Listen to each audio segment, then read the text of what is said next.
Assalamualaikum warahmatullahi wabarakatuh. Alhamdulillah alladzi an'amana bi ni'matil iman wal islam.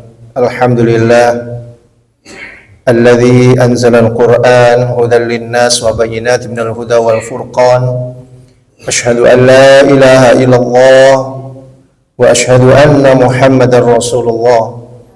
Allahumma salli wa sallim ala nabiyyina Muhammadin wa ala alihi wa sahbihi wa man tabi'ahum bi ihsanin ila yaumiddin. Allahumma inna nas'aluka ilman nafi'a wa na'udzu bika min ilmin la yanfa'. Allahumma arhamna bil Qur'an waj'alhu lana imama wa nura wa huda wa rahmah. Allahumma arzuqna tilawatahu ana al-lail wa atrafan nahar. Bapak Ibu hadirin jamaah yang dirahmati Allah, alhamdulillah kita bersyukur kepada Allah. Pada kesempatan kali ini kita masih diberikan nikmat dan karunia Allah yang begitu banyak. Kita diizinkan oleh Allah untuk melaksanakan berbagai macam amalia ibadah. Mudah-mudahan seluruh aktivitas ibadah kita senantiasa diterima oleh Allah Subhanahu wa taala. Salawat beriring salam mari kita haturkan kepada uswah kita, panutan kita, suri tauladan terbaik kita, Rasulullah Muhammad sallallahu alaihi wasallam, keluarga dan seluruh sahabat-sahabatnya.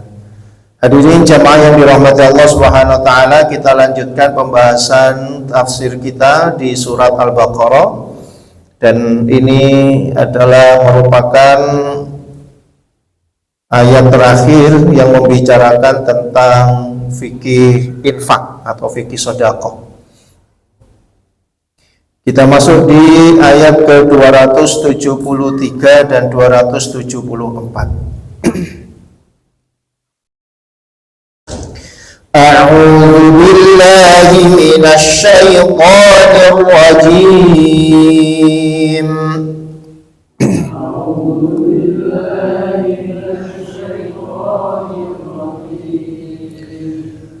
Bismillahirrahmanirrahim.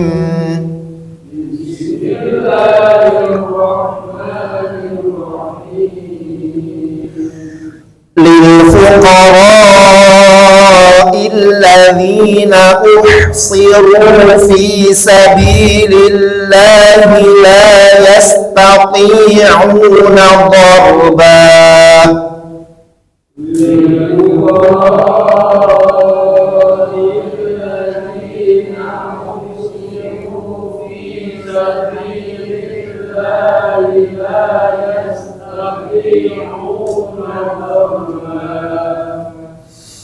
لا يستطيعون ضربا في الأرض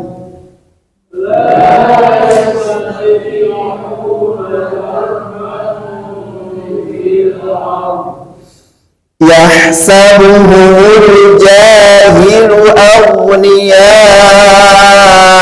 من التعفف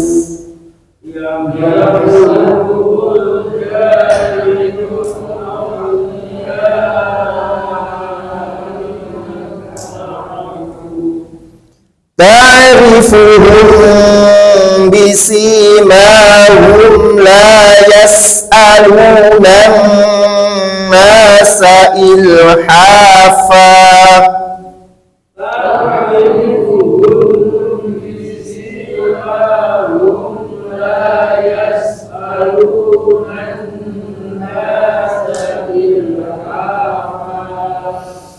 وما تنفقوا من خير فإن الله به عليم.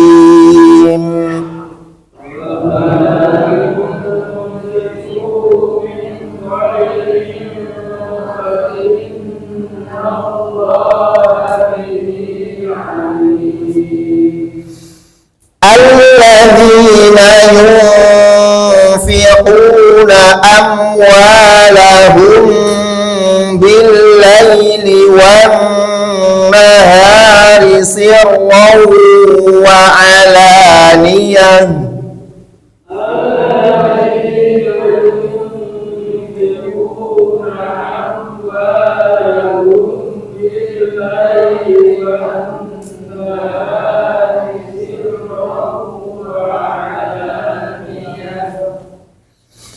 فلهم أجرهم عند ربهم ولا خوف عليهم ولا هم يحزنون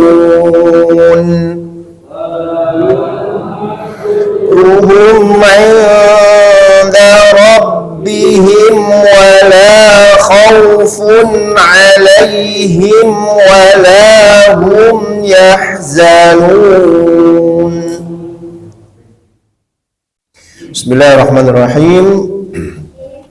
Lil fuqara'il ladzina uhsiru fi sabilillah.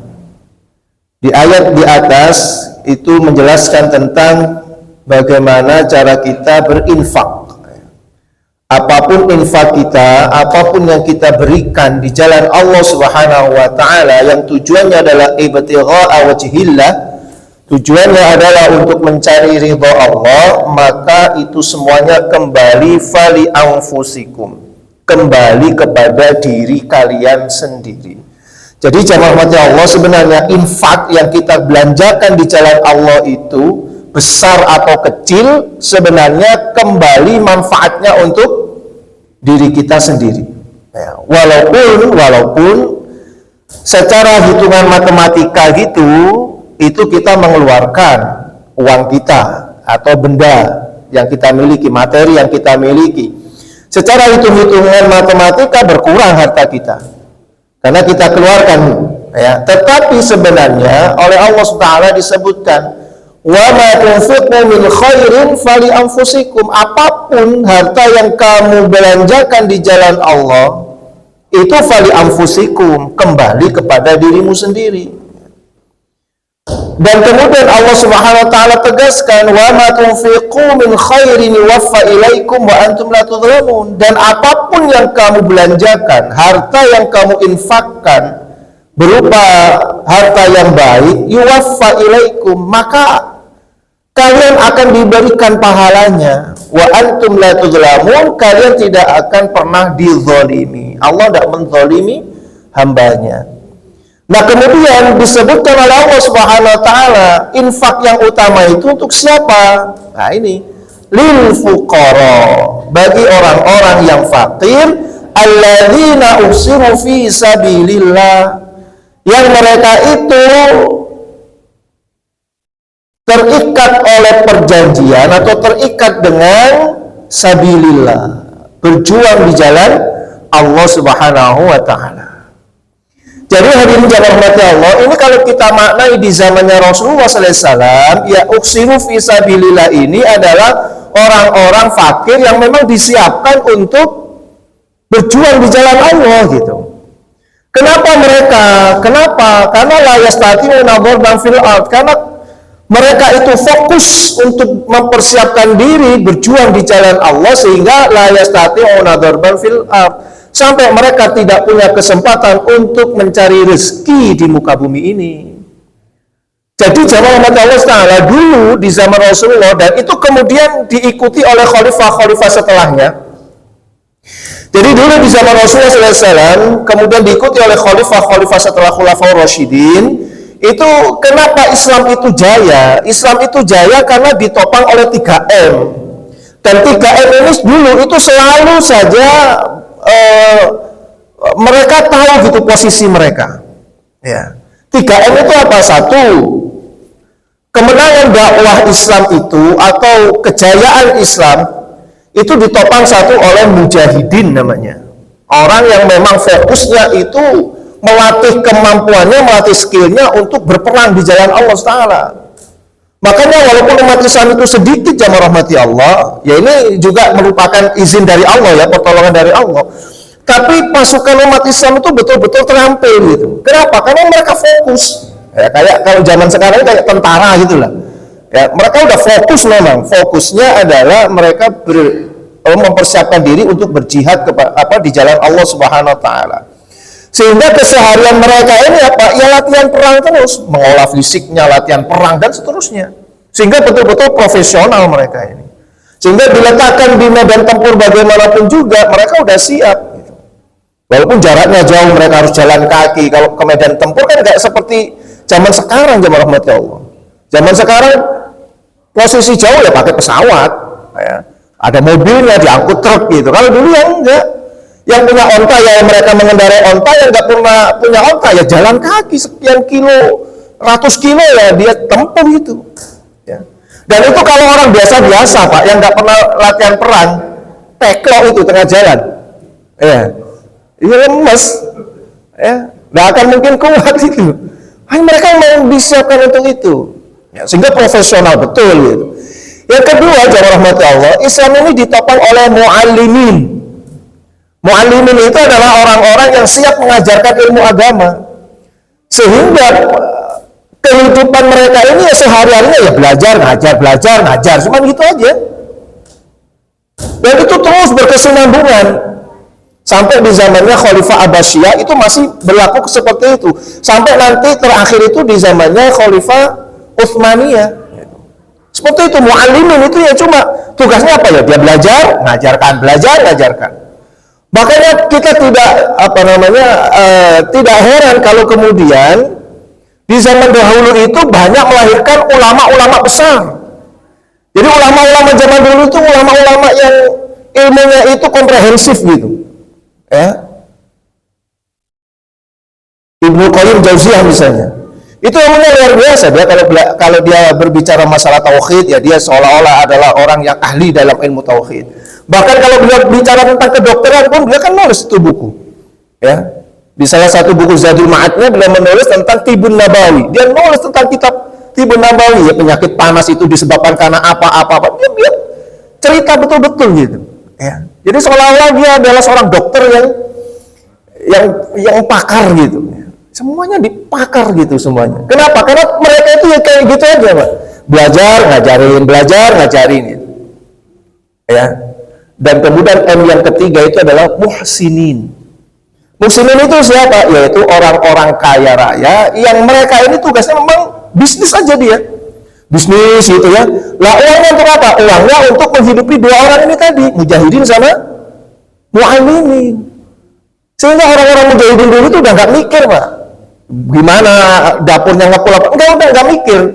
Kenapa? Yang mikir tuh yang muhsinin ini. Makanya dia bisnis sampai kemana-mana, sampai luar negeri, uangnya kaya raya.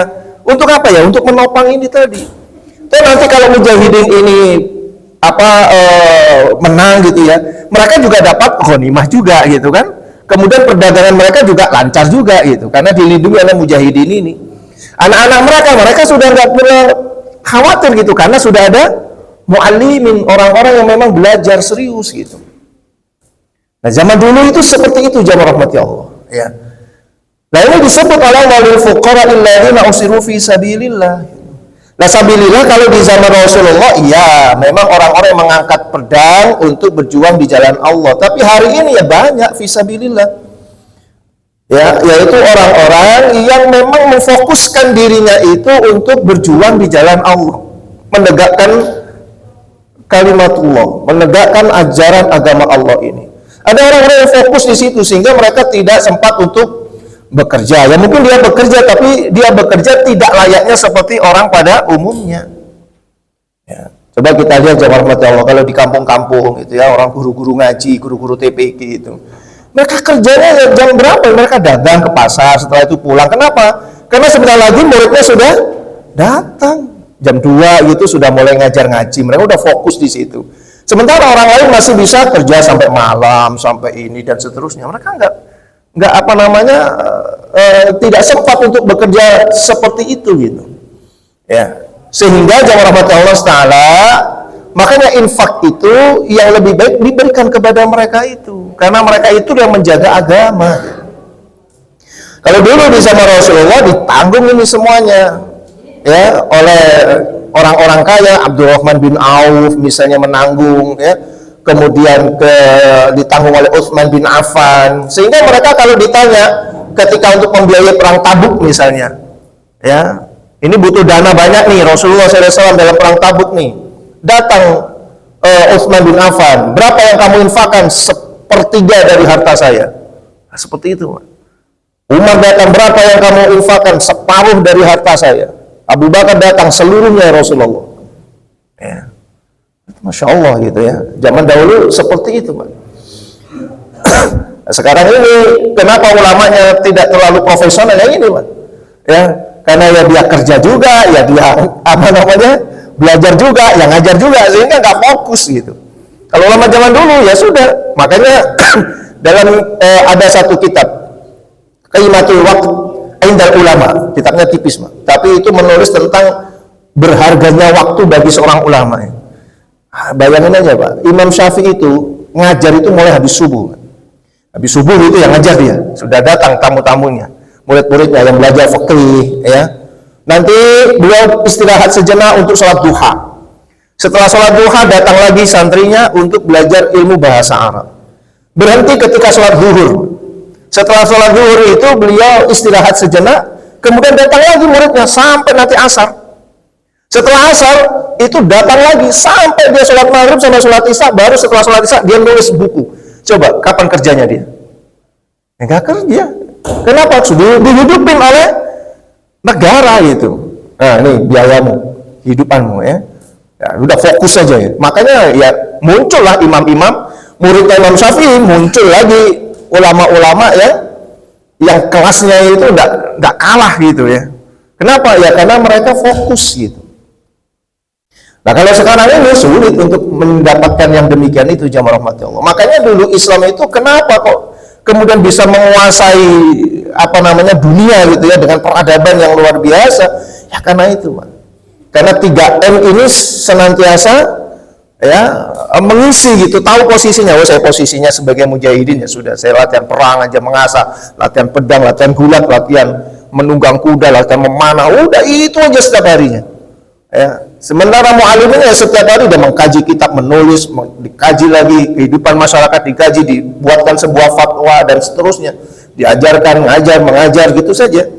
Sementara musliminnya sudah dia berterbaran di mana saja, dia berbisnis, pulangnya bayar ke Baitul Mal untuk membiayai 2 orang ini, selesai.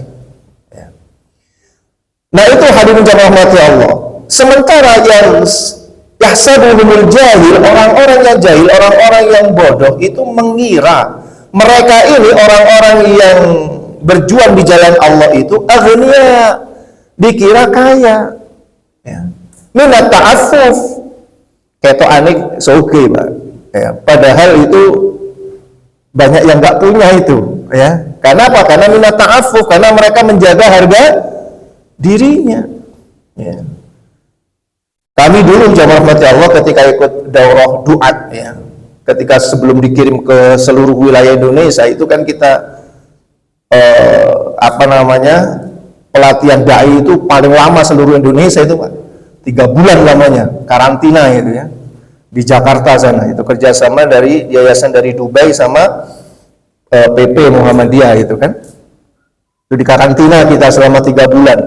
Itu salah satu dari pemateri kami, yaitu sampai sekarang saya ingat itu ya. Beliau itu dulu adalah ketua Dewan Dakwah, namanya Ustadz Syuhada Bahri. Ya, orangnya sepuh, dia itu sudah pokoknya dikirim oleh Ustadz Muhammad Nasir itu ke daerah-daerah itu dia.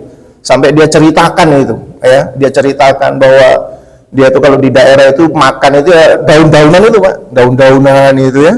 Itu direbus gitu saja, udah nggak ada masukan dia daerah pedalaman gitu ya. Tapi apa yang dia sampaikan?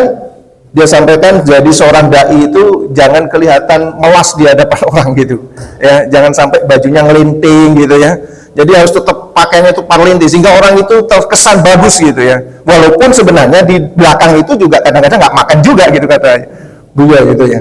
Tapi jangan sampai orang mengira itu, nanti orang akan memandang remeh gitu kepada dai itu.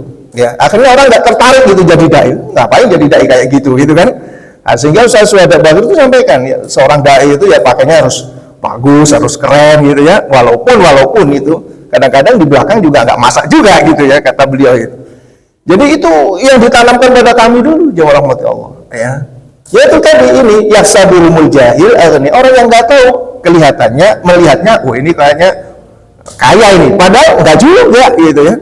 Kenapa? Minat ta'afuf, karena kita menjaga harga diri, jangan sampai itu dipandang remeh gitu sama orang dan seterusnya. Dan ini dialami oleh para sahabat Nabi zaman dahulu, jamaah rahmati Allah. Ya, mereka orang-orang yang nggak ngerti memandang mereka itu orang kaya. Kenapa? Karena nggak kelihatan kerja, latihan aja setiap hari, bawa pedang aja, ya, kemudian setiap hari menghafalkan Al-Quran, mempelajari Al-Quran, belajar kepada Rasulullah, mencari hadis-hadis Rasulullah. Abu Hurairah itu, jamaah rahmati Allah, itu kan tidak punya rumah itu. Dia tinggal di sekitaran Masjid Nabawi yang mereka sebut sebagai tempat tinggalnya Ahlus Suffah. Kumpulan orang-orang sahabat-sahabat yang nggak punya rumah, yang miskin di situ lah mereka. Mereka belajar itu setiap hari kepada Rasulullah SAW. Makanya Abu Hurairah itu, beliau itu adalah perawi hadis yang paling banyak gitu ya.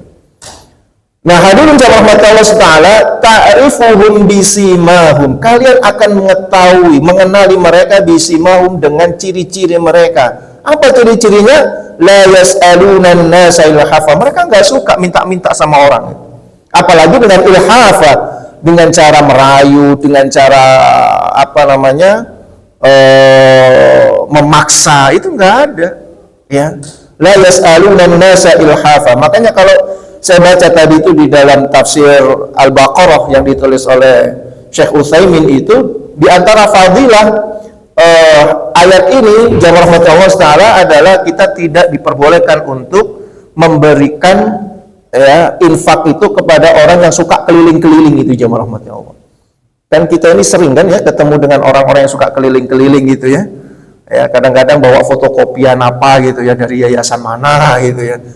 Nah, itu kalau dalam kitabnya Syekh Utsaimin itu dilarang itu, karena kita tidak tahu itu ya orang itu betul-betul butuh ataukah tidak gitu. Mendingan diberikan kepada orang-orang yang menjaga harga dirinya, tidak ingin kelihatan di hadapan orang lain itu dia sedang kesusahan, padahal aslinya dia kesusahan. Nah, justru orang kayak gitu itu yang mesti ditolong, karena menurut faidah daripada ayat ini, jamaah rahmati Allah. Kemudian wa ma tunfiqu min khairin fa innallaha bihi alim. Dan apapun yang kamu infakkan dari harta yang baik, fa innallaha bihi alim. Sungguh Allah Subhanahu wa taala itu mengetahuinya. Kemudian ditutup ayatnya dengan alladzina yunfiquna amwalahum, orang-orang yang menginfakkan harta-harta mereka bil laili wan nahar, siang malam gitu ya, malam dan siangnya, sirran wa alaniyatan, baik sembunyi-sembunyi maupun terang-terangan. Artinya apa ini? Yaitu orang-orang yang gemar berinfak.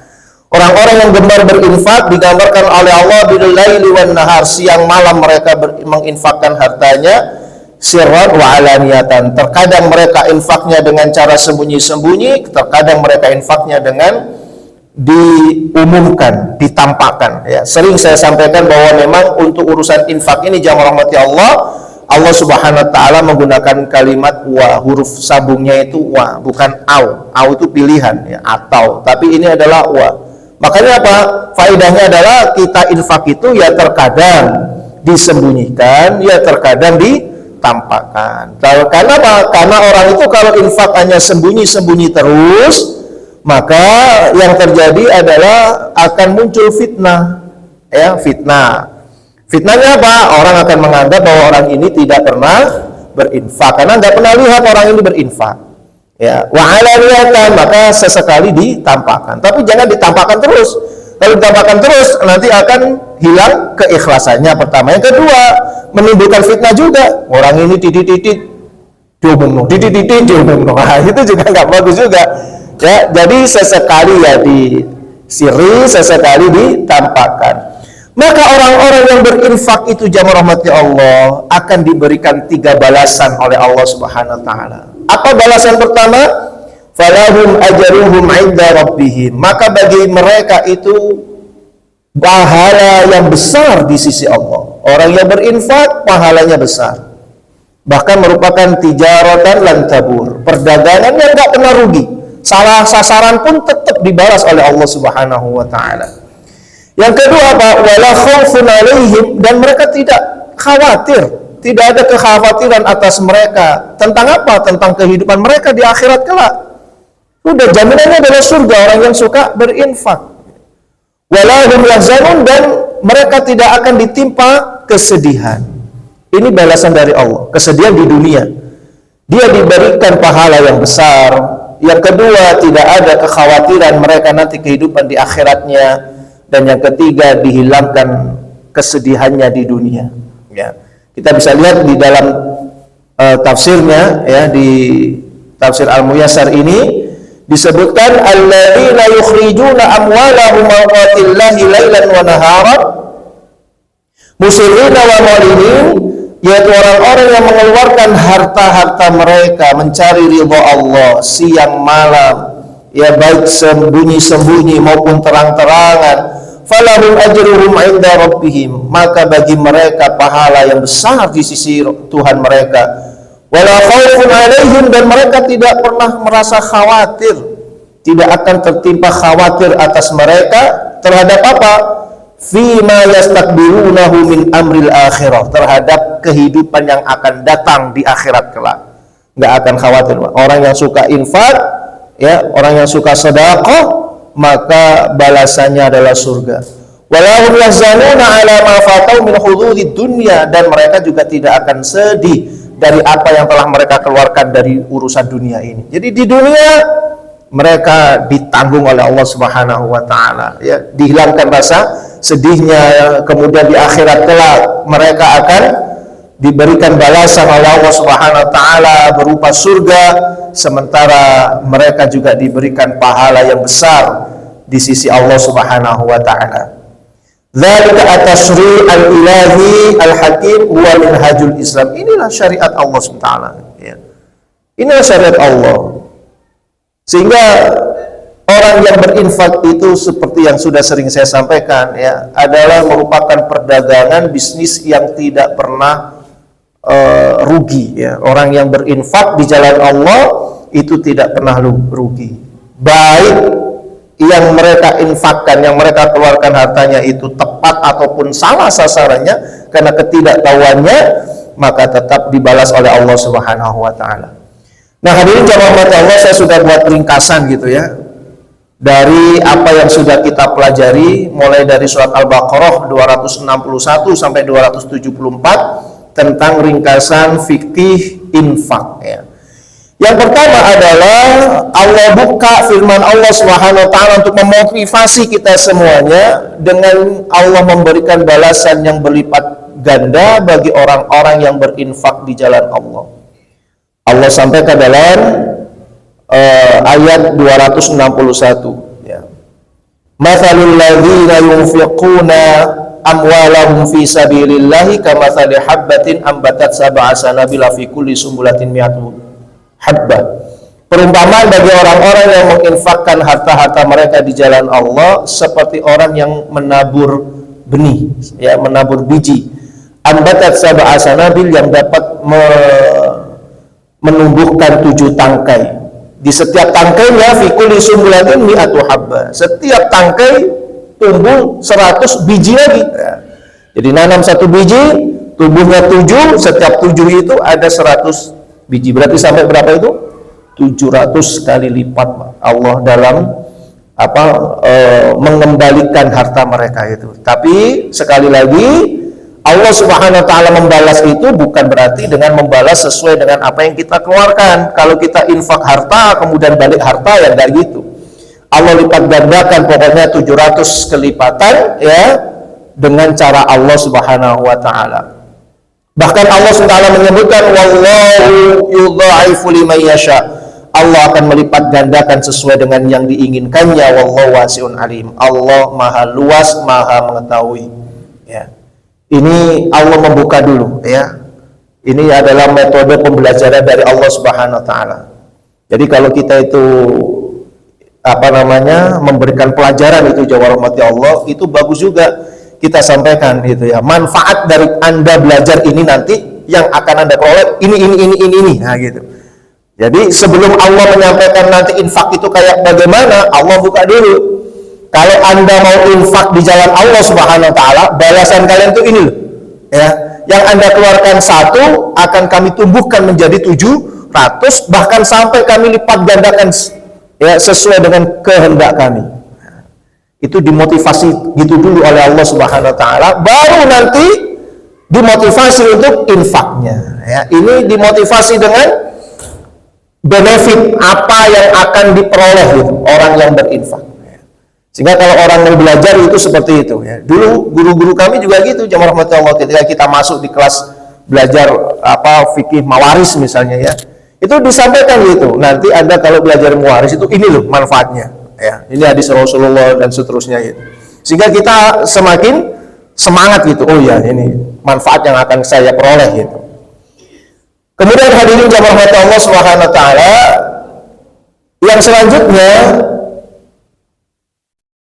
adalah infak hendaknya dilakukan atas dasar ketaatan kepada Allah dan tanpa diiringi dengan mengungkit-ungkit dan menyakiti penerimanya. Ya, sering menyebut-nyebutnya. Ini mulai masuk ya tata cara infak kita. Allah Subhanahu menyampaikan alladzina yunfiquna amwalahum fi sabilillah, yaitu orang-orang yang menginfakkan harta mereka di jalan Allah, tsumma la yutbi'una ma anfaqu, kemudian tidak mengiringinya apa yang mereka infakkan itu dengan apa? Manna, mengungkit-ungkit, sering menyebut-nyebut, wala adza, dan tidak juga menyakiti orang yang menerima, maka lahum ajruhum 'inda rabbihim, mereka lah yang dapat pahala di sisi Allah. Jadi syaratnya infak itu supaya diterima oleh Allah Ta'ala, 1, infak itu harus dilakukan atas dasar ketaatan kepada Allah Subhanahu wa taala. Makanya di tafsir As-Sa'di yang sudah kita bacakan terdahulu, infak itu tidak akan dibalas oleh Allah kalau infak itu untuk urusan yang makruh. Tidak akan dibalas apalagi untuk urusan yang haram, Pak. Jadi walaupun kita mengeluarkan duit misalnya ya, tapi untuk sesuatu yang haram nggak akan dibalas tuh sama Allah. Atau sesuatu yang makruh misalnya, ya, itu tidak akan dibalas oleh Allah Subhanahu. Makanya Pak, mohon maaf ini ya, ini bukan menyinggung ya, tapi ya berangkat dari sini. Ya. Jadi kalau di kampung itu ada kerja bakti itu jamaah rahmati Allah, kan biasanya ditariin tuh tetangga itu ya. Nah, biasanya teman-teman itu ya, anak-anak muda itu kalau ke rumah, saat ini untuk kerja bakti ya, berapa lah untuk beli rokok atau apa ya. Saya nggak mau kalau buat beli rokok, buat minuman aja, itu buat gorengan saja gitu ya. Karena kalau rokok itu misalnya walaupun makruh itu, ini kata para ulama nggak akan dibalas gitu ya. Tidak akan dibalas oleh Allah Subhanahu wa taala. Itu untuk urusan makruh, apalagi ada yang memfatwakan haram juga gitu ya. Sehingga bahasanya jangan beli rokok lah ya. Buat beli kue lah, buat beli minum lah misalnya, buat beli makan sekalian nggak apa-apa ya. Asalkan ya, nanti sama dia mau diberikan apa saja itu tergantung urusannya itu. Tapi kita akadnya tidak untuk itu gitu. Ya.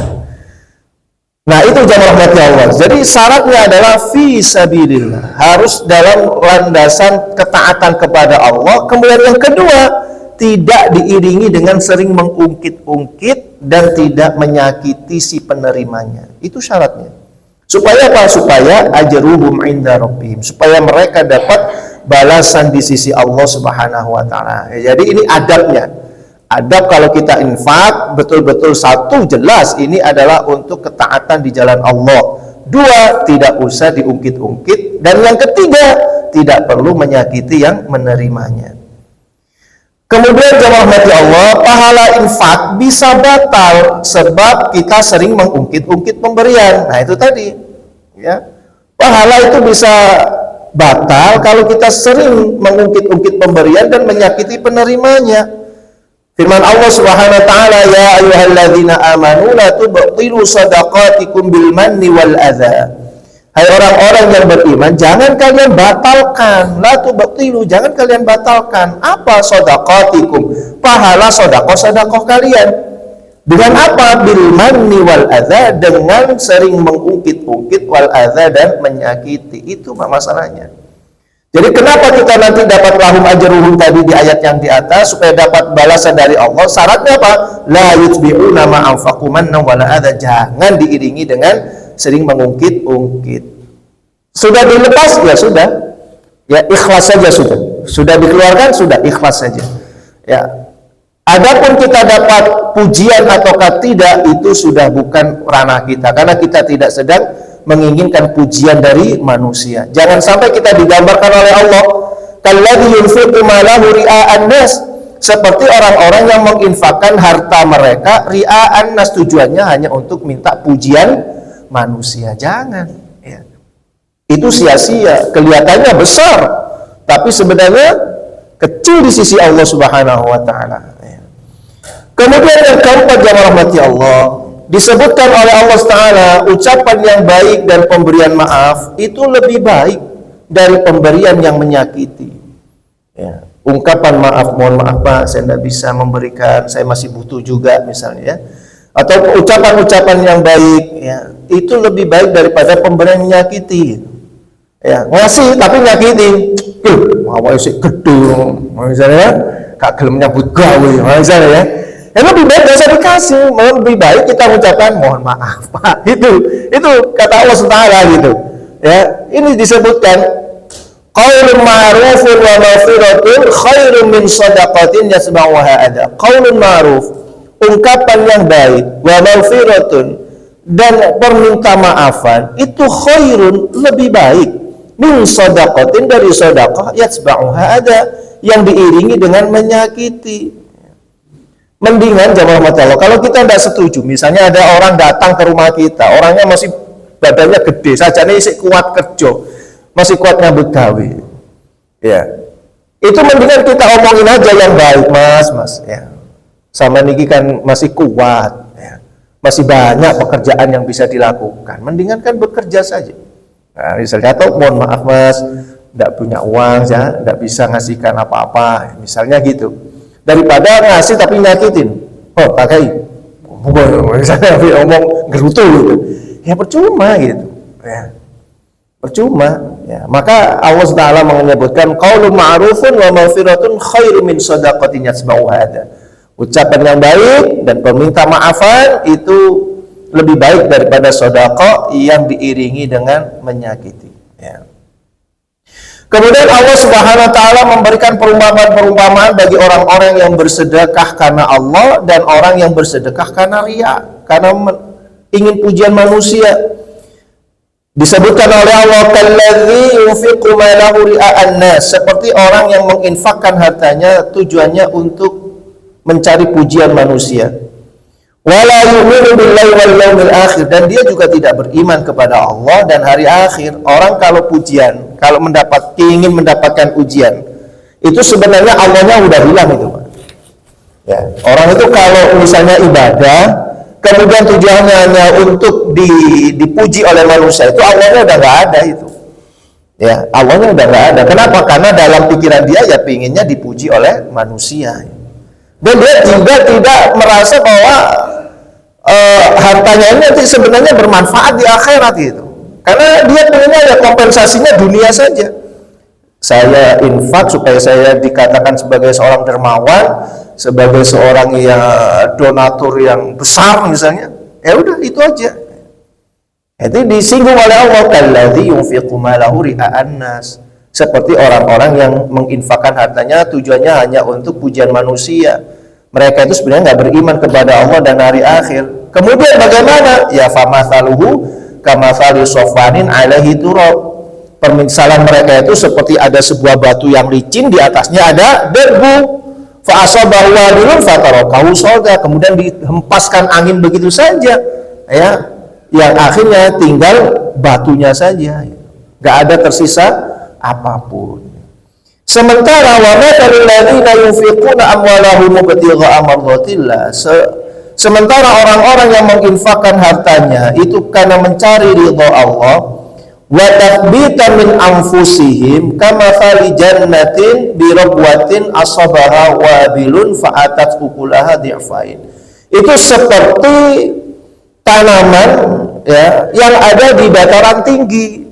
Ya. Kalaupun misalnya tidak tertimpa oleh hujan lebat, tapi gerimis masih kena atau masih terkena embun, sehingga panennya itu bisa lebih besar 2 kali lipat daripada yang tadi itu yang dia tanam karena tujuannya untuk manusia.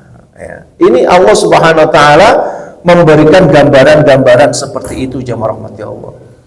Kemudian selanjutnya fikih infak selanjutnya adalah bahwa kalau kita berinfak atau sedekah itu hendaknya memilihkan dari harta yang baik. Dari harta yang baik. Allah Ta'ala menyampaikan, ya ayyuhalladzina amanu anfiqu min thayyibat. Wahai orang-orang beriman, infakkanlah oleh kalian min thayyibat. Maka sabatum dari harta yang kamu peroleh dengan cara yang baik. Maka tidak bisa orang infak itu dari harta yang dia peroleh dari sesuatu yang haram. Ya, misalnya nih habis menang judol misalnya, ya, judi online misalnya, ya, habis menang. Kemudian supaya bersih hartanya 2,5%-nya dikasihkan anak yatim misalnya, ya, untuk membersihkan. Nggak bisa itu, nggak bisa, ya. Atau dulu ada yang pernah tanya, ya, bagaimana hukumnya orang yang pergi haji tapi hartanya habis dapat korupsi, ya. Nah, gimana itu? Ya tetap aja nggak bisa, karena ini Allah sudah menyampaikan, hai orang-orang beriman, infakkanlah oleh kalian dari usaha yang terbaik. Ya, usahamu yang baik itu. Ya, kalau usaha yang nggak baik ya nggak bisa, Pak. Ya, kebiasaan rentenir misalnya, Bang Titi gitu, ya. Terus nyumbang masjid. Apakah hartanya akan bersih? Ya enggak juga gitu. Malah dia dosa menyumbang masjid dengan harta yang haram. Enggak bisa. Ya. Wa mimma akhrajna lakum minal ard, dan juga infakkan dari sebagian apa yang telah kami keluarkan dari bumi ini, baik tumbuh-tumbuhan, tambangnya misalnya, dapat tambang emas apa dan semuanya itu diinfakkan, Pak. Ya, itu oleh Allah SWT diperintahkan untuk diinfakkan. Apa yang keluar dari bumi ini, buah-buahan ada infaknya, tumbuh-tumbuhan ada infaknya. Ya, baik ada infak yang sifatnya wajib berupa zakat, ada infak yang berupa sunnah saja, pemberian saja sebagai bentuk rasa syukur dia kepada Allah Ta'ala. Kemudian diingatkan oleh Allah, wala tayammamul khabith, jangan milih yang buruk-buruk. Kalau infak jangan milih yang buruk, ya. Sampai walastum bi akhiri lan tumidu fi, kamu saja ngambil saja ogah-ogahan gitu. Ya. Jadi kalau memberikan ke orang itu jangan pilih yang jelek-jelek. Yang bagus kasihkan. Jangan yang kemudian kita nggak suka, ya. Misalnya ada buah gitu, ya.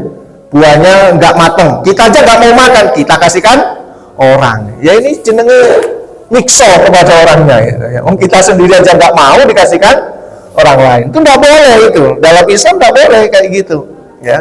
Itu bagian daripada tata cara kita untuk berinfak, ya.